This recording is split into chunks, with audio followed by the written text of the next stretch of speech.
दोस्तों नमस्कार। आज के वीडियो में हम लोग राजभाषा से संबंधित जो ऑब्जेक्टिव टाइप के क्वेश्चन हैं उस पर चर्चा करेंगे। ये प्रश्न बहुत ही महत्वपूर्ण है और रेल के डिपार्टमेंटल एग्जाम में जो है इसी से प्रश्न पूछे जाते हैं, तो इसलिए आप वीडियो को अंत तक ज़रूर देखिएगा। क्योंकि रेल के जो भी डिपार्टमेंटल एग्जाम होते हैं या एलडीसी के तहत एग्जाम होते हैं, तो राजभाषा से संबंधित 10 प्रश्न अवश्य पूछे जाते हैं। तो आप वीडियो को अंत तक देखिएगा। आइए हम शुरू करते हैं। सबसे पहला प्रश्न है, भारत संघ की राजभाषा क्या है? तो इसका सही उत्तर है हिंदी। भारत संघ की राजभाषा है हिंदी और इसका जो लिपि है वह है देवनागरी लिपि। अगला प्रश्न है, संसद में संविधान का भाग 17 किस तारीख को पारित हुआ? तो इसका जो सही उत्तर है यह है 14 सितंबर 1949, यानी कि संसद में संविधान का भाग 17 14 सितंबर 1949 को पारित हुआ। अगला है प्रश्न, राजभाषा अधिनियम 1963 कब पारित हुआ? तो ये पारित हुआ था 10 मई 1963 को। राजभाषा अधिनियम 1963 पारित हुआ 10 मई 1963 को। चौथा नंबर का प्रश्न है, राजभाषा अधिनियम 1963 कब संशोधित हुआ? ठीक है, तो राजभाषा अधिनियम 1963 में संशोधन हुआ 1967 ईस्वी में। ठीक है, अब हम चलते हैं अगले स्लाइड में। इसमें है पहला प्रश्न, राजभाषा नियम के अधीन वर्गीकृत 3 क्षेत्र कौन कौन से हैं? दोस्तों जैसा कि आप सभी जानते हैं कि राजभाषा के दृष्टिकोण से राजभाषा नियम के अधीन पूरे भारतवर्ष को 3 क्षेत्र में वर्गीकृत किया गया है। तो ये 3 क्षेत्र कौन कौन से हैं?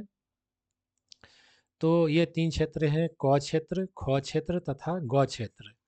इससे संबंधित प्रश्न रेल के डिपार्टमेंटल एग्जाम में अक्सर पूछे जाते हैं कि राजभाषा नियम के अधीन वर्गीकृत 3 क्षेत्र कौन कौन हैं, अथवा ये पूछा जाएगा कि राजभाषा के दृष्टिकोण से भारतवर्ष को कितने भाग में वर्गीकृत किया गया है?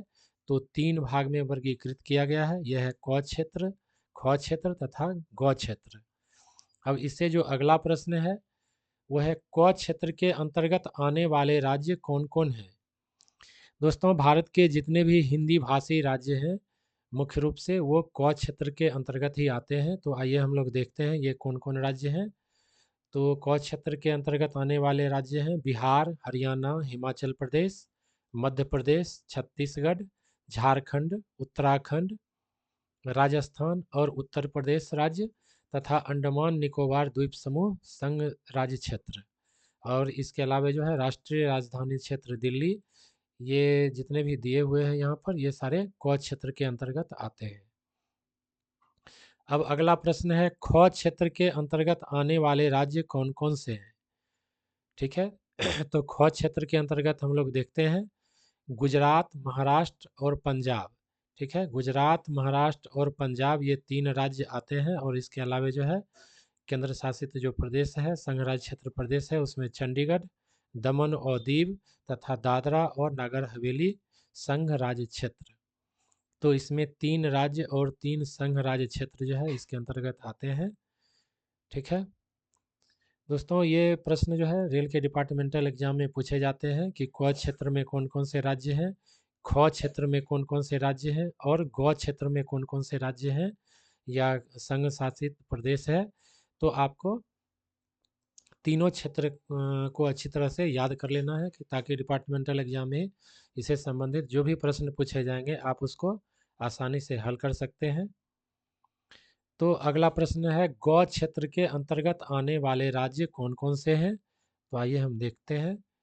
क्षेत्र क और क्षेत्र ख में निर्दिष्ट राज्य और संघ राज्य क्षेत्र से भिन्न अन्य राज्य तथा संघ राज्य क्षेत्र, यानी कि जो राज्य और संघ राज्य क्षेत्र क और ख क्षेत्र के अंतर्गत नहीं आते हैं वो सारे क्षेत्र जो है वो ग क्षेत्र के अंतर्गत आते हैं। तो इसको याद रखना है। अगला प्रश्न है, हर साल हिंदी दिवस कब मनाया जाता है? तो दोस्तों हर साल हिंदी दिवस जो है वो मनाया जाता है 14 सितंबर को। 14 सितंबर को प्रत्येक वर्ष जो है हिंदी दिवस मनाया जाता है। दोस्तों ये वीडियो आप हमारे YouTube चैनल रेल टेक पर देख रहे हैं। हम लोग रेल से संबंधित जो डिपार्टमेंटल एग्ज़ाम में प्रश्न पूछे जाते हैं। बहुत सारा वीडियो इस पर बनाए हैं, तो आप चैनल पर नए हैं तो चैनल को जल्द से जल्द सब्सक्राइब करें और बेल आइकन को दबाना नहीं भूलें, क्योंकि हम लोग जो भी वीडियो डालेंगे उसका नोटिफिकेशन सबसे पहले आपको मिल सकेगा। और अगर वीडियो आपको अच्छा लगा हो तो वीडियो को लाइक करें, शेयर करें अपने दोस्तों के बीच। चलिए अब हम लोग प्रश्न संख्या 10 पर चर्चा करेंगे। अरुणाचल प्रदेश की राजभाषा क्या है? तो अरुणाचल प्रदेश की राजभाषा है अंग्रेजी। ठीक है। अब है राजभाषा अधिनियम की धारा 3(3) कब से प्रभावी हुई? दोस्तों ये जो है राजभाषा अधिनियम की धारा 3(3) ये बहुत महत्वपूर्ण धारा है और इससे संबंधित प्रश्न जो है कई बार पूछे गए हैं।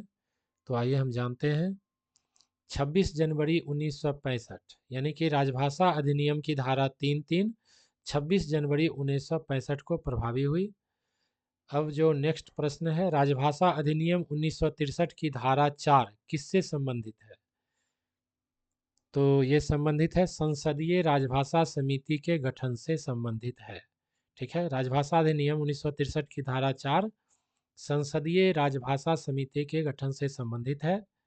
ये सारे प्रश्न जो अभी हम जिस पर चर्चा कर रहे हैं, ये सारे प्रश्न बहुत इम्पोर्टेंट है और रेल के डिपार्टमेंटल एग्जाम में इसी से प्रश्न अक्सर पूछे जाते हैं।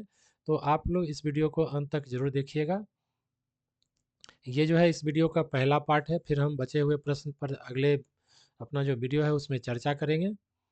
अब 13 नंबर का जो प्रश्न है वह राजभाषा नीति की जानकारी देने वाले अनुच्छेद 343 से 351 संविधान के किस भाग में है? दोस्तों ये राजभाषा नीति से संबंधित ये जो 9 अनुच्छेद है 343 से लेके 351 तक, ये बहुत महत्वपूर्ण है और हम लोग अगले किसी वीडियो में उस पर चर्चा भी करेंगे। तो ये जो अनुच्छेद है इसकी जानकारी संविधान के भाग 17 में दी गई है। ठीक है। अब है राजभाषा अधिनियम 1963 की धारा 7 का संबंध किसके साथ है? तो इसका सही उत्तर है उच्च न्यायालय के निर्णय में हिंदी या अन्य राजभाषा के वैकल्पिक प्रयोग से संबंधित। ठीक है। अगला प्रश्न संख्या है राजभाषा अधिनियम 1963 की धाराएं 6 एवं 7 किस राज्य में लागू नहीं होती है? ठीक है। राजभाषा अधिनियम 1963 की धारा 6 और 7 किस राज्य में लागू नहीं होती है? तो इसका सही उत्तर है जम्मू एवं कश्मीर राज्य, इसमें ये नहीं लागू होती है। वर्तमान में जम्मू और कश्मीर जो है ये केंद्र शासित प्रदेश अभी बन गया है। चलिए अब है किन किन राज्यों में उर्दू को राजभाषा के रूप में घोषित किया गया है? ठीक है। भारत के किन किन राज्यों में उर्दू को राजभाषा के रूप में घोषित किया गया है? तो इसका सही उत्तर है आंध्र प्रदेश एवं बिहार। अगला प्रश्न है रेल मंत्रालय का निरीक्षण संसदीय राजभाषा समिति की कौन सी उप समिति करती है? दोस्तों यहाँ पर हम थोड़ा विस्तार से चर्चा करने जा रहे हैं कि ये जो संसदीय राजभाषा समिति का 3 उप समिति होता है और ये जो अलग अलग तीनों उप समिति है अलग अलग केंद्र सरकार के विभाग और मंत्रालयों का निरीक्षण करता है। तो रेल मंत्रालय का जो निरीक्षण करता है ये कौन सी उप समिति है? तो यह है दूसरी उप समिति। अब अगला प्रश्न है राजभाषा विभाग में प्रयुक्त राजभाषा कार्यान्वयन समिति से आप क्या समझते हैं? तो राजभाषा कार्यान्वयन समिति का काम होता है राजभाषा कार्यान्वयन समिति, यानी कि वो राजभाषा का कार्यान्वयन करती है। अगला प्रश्न है केंद्र सरकार के कर्मचारियों के लिए हिंदी के कौन कौन से पाठ्यक्रम निर्धारित हैं?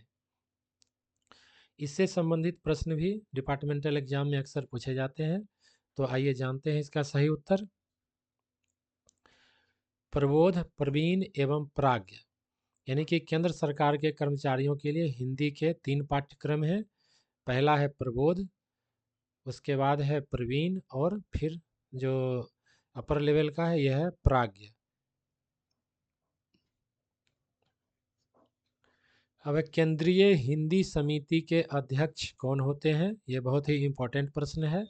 केंद्रीय हिंदी समिति के अध्यक्ष कौन होते हैं?